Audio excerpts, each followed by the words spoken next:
as you know, I'm a big fan of Mike Tomlin. And have been talking about him on this show for years. Going to the Hall of Fame. I think he's a Hall of Fame coach. And Steeler fans who are, I guess, the only appropriate way to put it, chafing at the lack of championship caliber teams.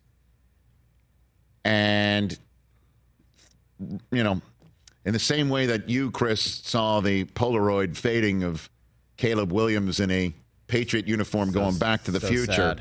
The memories of the championship runs and being in championship games on Championship Sunday and having Super Bowl possible teams in front of them, and way back when it was called Heinz Field. Yep. Those memories are fading. And when I come on the air and I say, hey, Steeler fans, you are out of your freaking minds if you want Mike Tomlin out as head coach, and that he would get a job in 2 seconds flat. And I say such a thing after the Steelers lose a home game to the 2-win Cardinals. And I sit here and I cape. And I cape hard for Tomlin. And then within 48 hours, he loses another home game to a 2-win team to become the head coach of the first ever team to be above 500 and lose back-to-back games to teams that are 8 games under 500 or worse. Not exactly back in my play. And, hey, Steeler fans, your thumbs were working hard last night. All right, Pete, your mentions, dog. Because my Twitter feed was, what's the word for it? Fugly. The kids might call it. Look up on the screen right there. Chris Mueller, I guess. Some of Tomlin's best work. At Rich Eisen. Sloss Boss 12 called me a clown. Sloss Boss. Yeah. There was a lot of that. A girl has no name. I like that. Look, we're Game of Thrones fans, I guess. But the Ian name is a 3. Will you be presenting the Coach of the Year award to Mike Tomlin at the 50-yard line following the game? That was a good one. Stay by your phone, man. I may need you. Here you go. Fansville 412. Fansville. Tell us again how great Mike Tomlin is. Please, we need to hear it. And then the letters GFY. Full Elon Musk on me right there. Full Elon. And let's see how Earth responds to that. Okay. Wait, we're not done. We're not done. But wait, no, I took a screen grab of just these 3 in a row. There's so many. Strung together. So many. It was nonstop. Some of these aren't safe for work Tim either. Benz, just remember, Pittsburgh, none of this is Mike Tomlin's fault. Just ask Rich Eisen and Mike Greenberg, and we're all idiots if we ever criticize him. Wow. So Greeny was now lumped in. Okay. I don't know. Has he been caping for Tomlin too? I guess that's the Jet fan in us. What is your response now, you seeing it, yet national talking head idiots? And Brian Moran called Greeny and I Tweedledee and Tweedledum. Now, here's the fascinating thing. I don't mean to laugh. This being X or Twitter, what do you think all 7 of those individuals have in common? Oh, I could guess. Pages were private? Oh, great. No, I'm going to say, oh, man. It's Twitter. Did they, or X. Did they have the blue check mark that they paid for? No. Okay. Here it is. When I clicked on every single one of their pages, I saw the words follows you. Follows you. Yeah. So thank you. They all follow, which means they're seeing what I'm saying, which is, as you know, in a position like this, the most important thing. Better than being right. Look, I totally understand that this looks brutal. And I could sit here and make excuses that Trubisky is not the guy who's going to lead you back from an 18-point deficit. The fact that you were in an 18-point deficit, Trubisky did have something to do with that. And the thing that is troubling the most, and I'm going to see Mike Tomlin in 5 days. I'm going to see him in 5 days in Indianapolis. Because I'm, by the way, Steeler fans, you love me so much, Guess whose voice you're going to hear on Saturday? This is amazing. That'll be me. You would have thought we'd playing this, but we didn't. That'll be me. I'll be calling your next game. Hey, Sloss boss. Let me clear my throat. So I'm coming your way into your ear gate. Kurt Warner and we're going to be sitting with him. And I will proffer to say this, man. Like, the thing that I'm concerned about the most, and I will ask him, Deontay Johnson just letting the ball roll around and not get on it a couple weeks ago. And George Pickens looking completely disinterested. Yeah. Part of it may be that the routes that they're having him run aren't too damn deep either. He's running hitch routes at the line of scrimmage. Why? And the play calling last night on 3rd and 2, just before the 2-minute warning, that's where you run the football. You got a free timeout on the back end if you don't make it. And then the 4th and 2 play with the game on the line.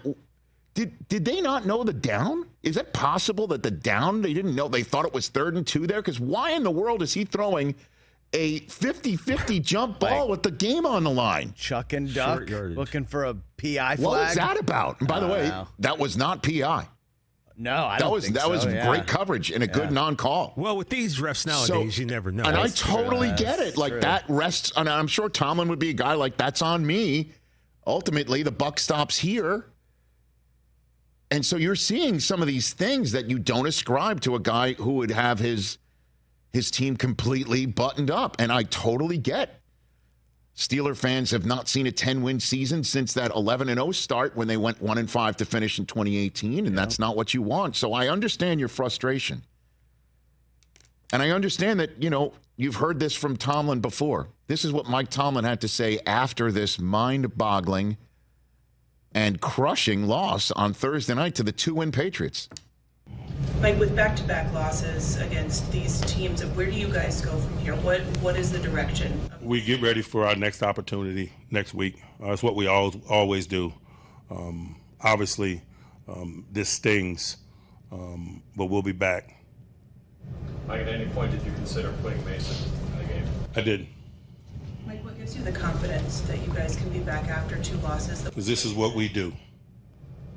This is who we are. Now, this is who we are, and this is what we do. I mean, Steeler fans have heard this before, and they would push back saying that's not who we are. And Tomlin's not saying that we're a team that struggles against 2-win teams at home and have blown a 6-3 start, and now a 7-4 record is 7-6 with back-to-back losses at home to 2-win teams in a span of 5 days.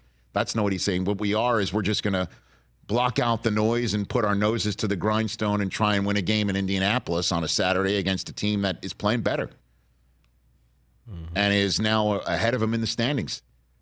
Tomlin Steelers are now 8th in the seeding at 7-6 with some 2 tough road games to finish up. In Cincinnati, hey, that team, if Browning shows up, they're going to have trouble putting up points there. So I totally understand. So let me just say this to the Steelers fans that are ready to jump down my throat, and did, by the way, all night long, at Rich Eisen. It's a Berg thing. Thank you for following. When I say that you're out of your friggin' minds, I totally would understand why you would have Tomlin fatigue. And I'm wondering if Tomlin has fatigue with Western Pennsylvania, too. I'm going to bet when I see him in a few days, he's the same guy. He's the guy that says they block out the noise. Yeah. And that you want to see different results. I totally understand that. I totally get it. But if you fire him, go ahead. Make David Tepper's day. Are you serious? If he's, again, they may say, Rich, I understand what you're saying, but let's get something new in here because this ain't it anymore. Do you think David Tepper, who bought the Panthers after giving up his minority stake in the Steelers, would be the guy he would generationally enrich on the spot?